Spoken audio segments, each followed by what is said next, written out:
Wow, lumpia. Chicken lumpia with cheese inside. Gusto ba mo mga besh? O inunani na lumpia? Aw, tanawa ko ninyo. Pagluto. Awa, legit kayo ang pagka-crunch. Tungog mo na. Legit Wow. kayo. Kanina rin eh. So, mo na yung sulod. Carrot and chicken breast. Tara, let's go. Luto ta. Hi! Ako ang inyong Lola Jen ng Hong Kong.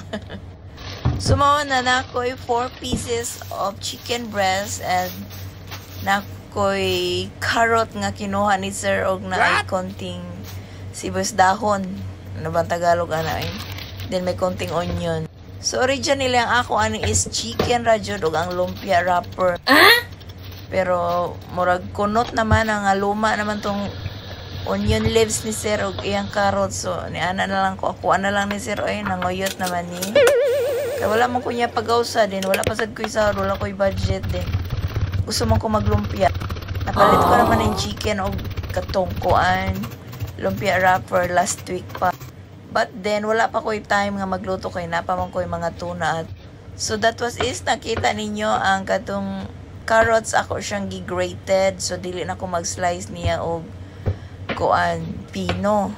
Okay. And then also, ang akong chicken breast, is ako na lang siyang gi-slice into small.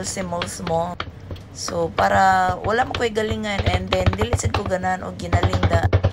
I want to make it by myself kay para sure ko nga manok jud siya. What? O sure ko kung unsa jud ang iyang sagol. So, para dili mausik ang onion leaves ni Sir nga nalaya. Ako na lang siyang gigamit. Ay, wala ko na nangid kay wala man diya si Sir din na may onion pod nga last nga gamay na lang sad kay stanan kay sobra sa akong giluto. Or should I say mautak kakets nagsalin jud ko gamay. Sekreto lang na alam mo saba.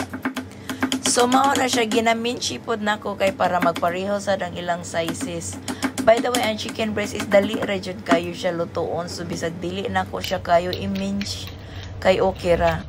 Og ako ang tawo nga kontento ra gyud kung unsa ra kalami simpleng lami. So gibutawan na ako siya salt and pepper and nangay ko ni si Sir sa iyang sesame oil.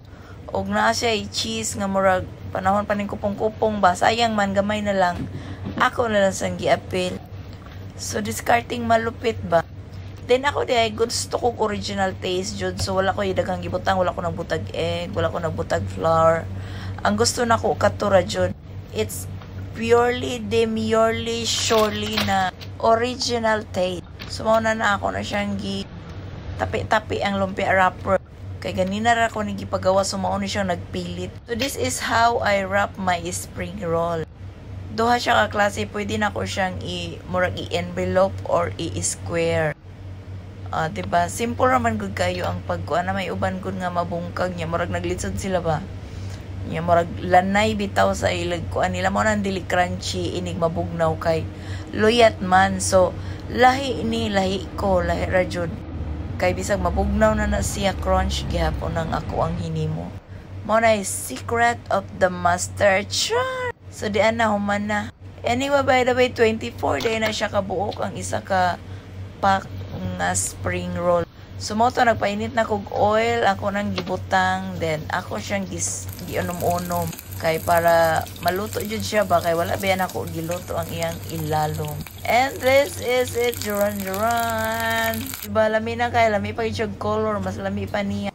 Sure jud ko nga lami pa niya kay natilawan ako siya, lami siya pero mas lami gyud ni. Lami pa akong rice. Mao na na. Thank you for watching. Bye.